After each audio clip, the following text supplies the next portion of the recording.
Welcome to the next episode of KapVista Klips. Today we have Richelle, the founder of Nicco Global. It's an exciting company. I am fascinated by it, and being a sports nut, it fits right into my view. Hi, Richelle. How are you?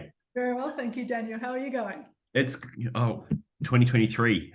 We're almost in February, and I don't know where the month's gone. So it's interesting.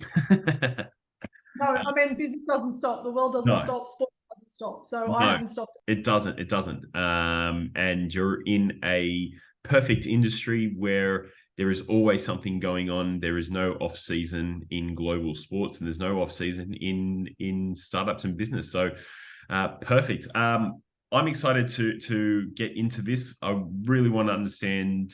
Tell me your story. How did you get up to this point? Who are you? What's your background? Sure. So my background is actually in law. I'm a lawyer. Don't hold it against me. I haven't practiced for several years, but I'm still technically a lawyer. So, I mean, other than being a total sports nut, and have been since I was a kid, I think it's a very Aussie cultural thing. I went into sport. I played some sport over in the USA, came home, decided to be a lawyer, and very quickly went into commercial law and then into advising boards and governance and all those sorts of things, and got to sit at board meetings and at the table and listen to strategy and listen to product development and all those sorts of really interesting aspects of business, and became really, really interested more so in that side of the fence than I did in legally advising them. And very quickly was kind of pulled into the startup world as managing director, taking my experience into legal tech, into database tech, across two different startups, helping them raise money, helping them develop commercial strategies, revenue pathways, and completely fell in love with that side of the world in terms of building something and commercializing it, and doing it in a way where you're as efficient and cost effective as possible. And then fundamentally came across a real gap in the market that I saw, which is obviously how Nicco was born. In relation to asset monetization, data creation, all those sorts of things.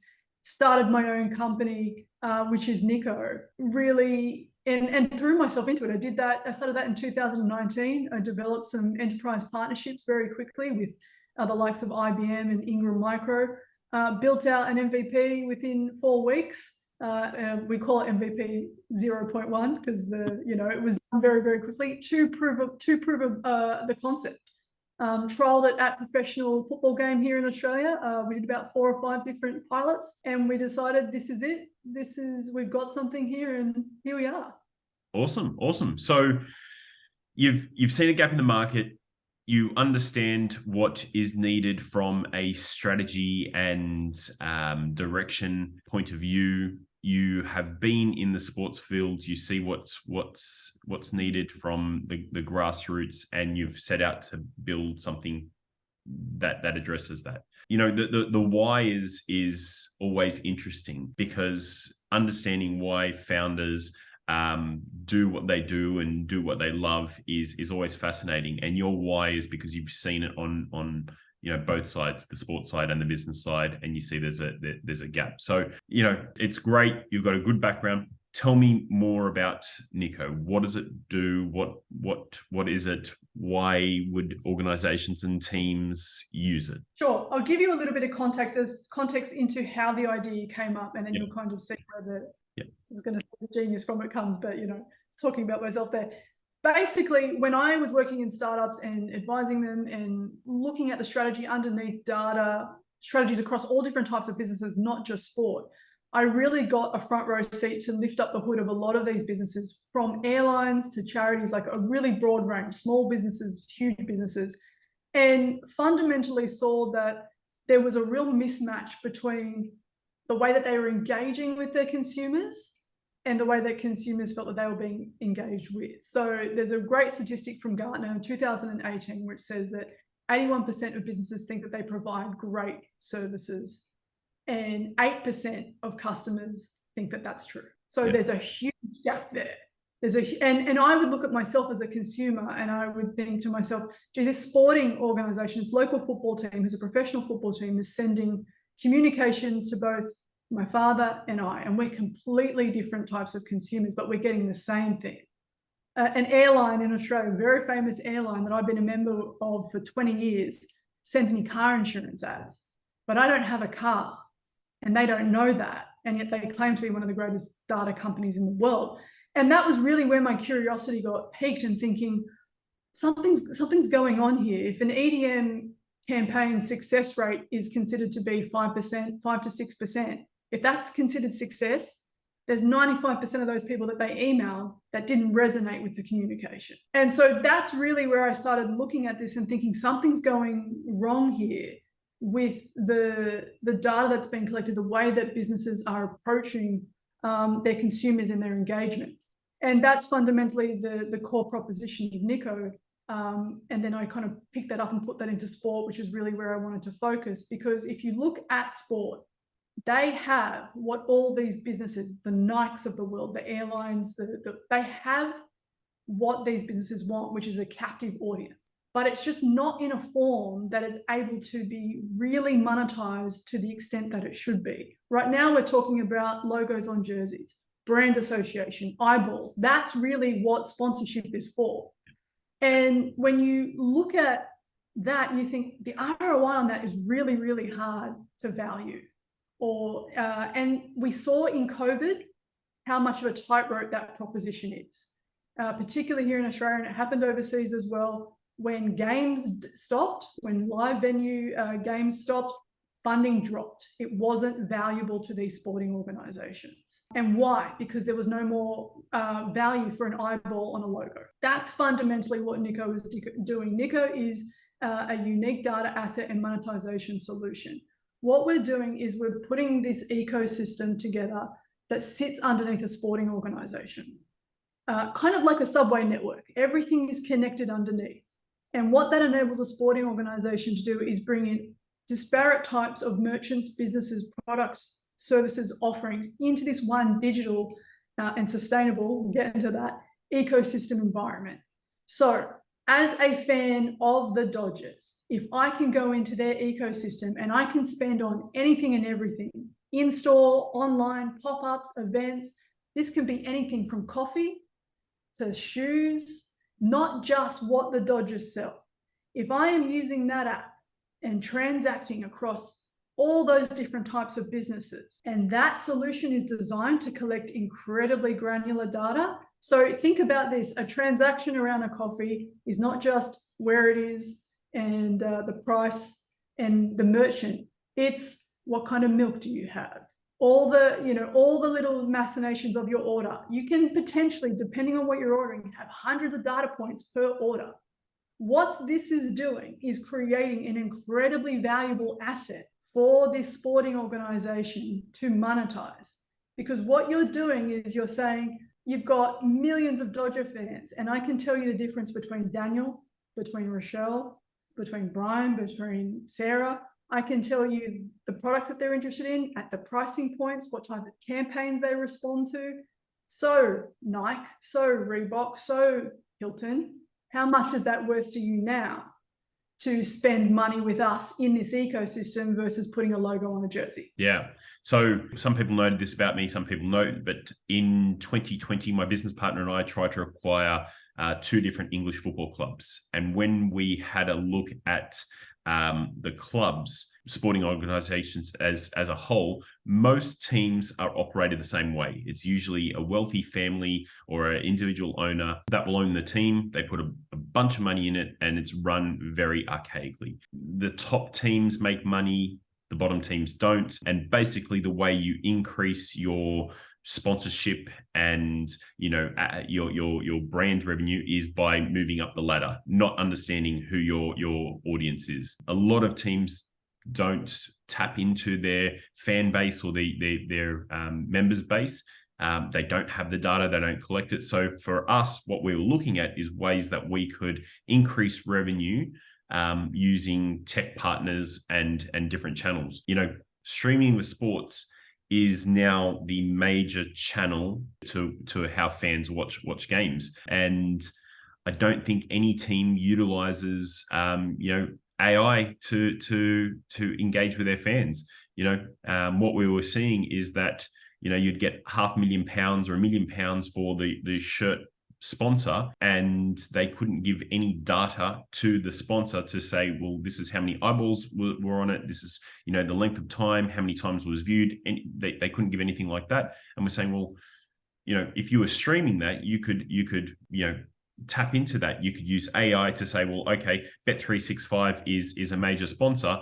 The winger is going down the sideline. You can have live in-game betting to say that, does this striker score, off this play? And by doing that, you could have increased the revenue, but they just weren't. So your platform and understanding the audience, understanding the spending habits, the granular data is highly valuable to organizations with their brand engagement. But then also, I believe you mentioned, the celebrity factor, people who have large social media followings and want to actually offer their fans something tailored and different. Definitely. This is the core components of this solution are agnostic to industry and use type.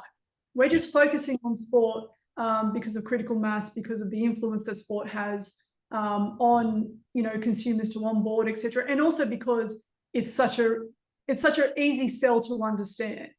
But you can build an ecosystem around anything that is influential in terms of consumers, fans, people, etc. And this is the important aspect of this, is that this ecosystem is all built around transactions. And the reason for that is, what is the most accurate data on anyone? It's where they spend their money over and over, consistently over and over and over again. And this solution will take all of that information from an AI perspective, start building consumer profiles. The idea being is that if you have a macro profile on one person times 7 million, then you can start to do then you can start to do macro groups. Then you can start to engage in a way that is customized, that bespoke. And it's not just about the big sports. It's not just about, the ones that already have money, as you were talking about yourself. It's a lot of the funding goes to where people, where there's visibility, where they've got network rights, where they've got streaming, etc. But then you're missing 95% of sports, particularly women's sport. They have an asset, they have fans. They may not get the visibility that their male counterparts get, but they still have value. It's the same with we're in talks to sign, an Olympic-based organization, and they have had funding pulled from a major event that's happening in a month, and it's been pulled from government, it's been pulled from funding, but they are the feeder into the Olympics. I mean, we see this all the time, and that's the important thing about this product, is that it's not just for the top end, it's for sport all the way down to grassroots. And in fact, as we progress, we have partners that will sell this into other consumer-facing industries as well. Yeah. Okay, that's exciting, and I see the benefits there. And anybody who's involved with sports, anybody who's involved with major brands and trying to get an ROI on their sponsorship or advertising dollars would want to see a platform like this. So tell us about the milestones. You've got some exciting partnerships, you've got some exciting deals in the works. Without going into too much detail to the ones that you can't mention, but just give us a high-level overview on what this looks like. So what we're basically doing, look, we've got a product. It's all been built entirely by IBM Garage. We own 100% of the IP. What we have now is relationships in place with, an example is MI Global Partners. They work with FIFA, they work with Olympic committees, they work with World Rugby as an example. So we're working with them to put this solution into the hands of, as an example, World Rugby, to start develop out that professional sporting side of things. We're in talks with FIFA to have it be used for them into their ecosystem. As you can imagine, they have billions of fans. They don't have data to this level on any of them. It's an incredibly valuable asset to monetize. We also have the can't say that. We also have something in that realm in relation to Olympics and things like that. So what we're doing right now is we've got a really, really valuable team in terms of board members that are experts in sustainability, in partnerships, in sport, in sales. We're talking former vice presidents of IBM, former vice presidents of Gartner, experts in sustainability. So what we're doing right now is we're lining up these customer projects in these categories of the influential celebrity, the professional sporting club, and the Olympic side. And what we're going to do is build out the customization for each of these three channels, on board with our partners Ingram Micro to sell into 47 countries, and start to really change the game, particularly when it comes to monetization and sustainability. Yeah. Okay. Awesome. And we'll get into the good part. How much you're raising, what's it being used for, what's the offer, and what's the momentum around it? Yeah, sure. So right now we're raising an initial 2.1 USD million. And the purpose of that is to put the infrastructure in place to be able to go ahead with these customer projects. That includes working with the IBM Garage. It includes basic things like security penetration testing, bringing in in-house technical resources, and putting the team in place and the projects in place to be able to say, okay, let's sign and let's go. That's really fundamentally what we're doing, and building out the solution with these customers. That's what the funding is for. In terms of structure of deals, etc., we're open to how that could work with the various, whoever it is that we decide to partner with from a funding perspective. We have been talking to several VC firms, about 3 currently at the moment overseas. This product really is a North American European product, and that's where we will be focusing a lot of our efforts. Yeah, awesome. Well, we won't go too far into it because we could talk all day about it, but I'm excited to see where you go with this. As I said, I've got a background and history in the sports side, so I understand what the needs for, not only from an organization level, but from the individual team level, and from a business perspective, understanding how brands work, how the sponsorship works, and where the disconnect is in terms of the data and the ROI. I completely understand it. I put my startup brain on and I think, well, why isn't this just standard across the board? And then having a background coming from a few major global corporate companies, and their mantra is, well, it's always been done this way. We don't know anything different. So we're just going to keep writing that $1 million, $2 million sponsorship check, and we'll hope for the best. But as soon as they see that there is a way to actually get that data, and for teams to say, well, we can provide the data, we can provide the granular data, and the direct access to the customers, we want, instead of $1 million, we want $5 million, and we can increase funding for sporting teams, sporting organizations. But as you said, the female sporting organizations that generally just get they're an add-on to their male counterparts, and you have men's focused brands being advertised on for the female games, which doesn't do it justice. Yeah. And I think something to add in here, just to be really, really clear about this data. It's all consent-based, it's adherence to privacy laws, but there is incredible benefits that these ecosystems will provide to consumers in exchange for them choosing to share the data. So we're not just taking the data and selling it to third-party businesses. The entire infrastructure of Nicco is designed to facilitate the sale from these businesses of products through the ecosystem to the fans. And as you're saying, they've always done their model in a particular way, sponsorship, etc. But this is designed to create huge revenue, and you'll see it if you come and see how the product works and the modeling that we've done. So, and that's how we know that this is going to get traction, because it's not just an extra 5 million, it's enormous. And that's the whole premise of why we're doing this.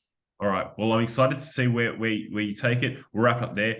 Any investors who are interested in connecting and finding out more about Nicco, let me know. We'll put the details at the bottom, and I can connect you directly with Richelle. It's been great to chat to you. I am excited to see where this goes. And yeah, from a fan perspective, from a potential future owner's perspective, I'm excited. But thanks for jumping on. It's been great. Thank you very much. Bye.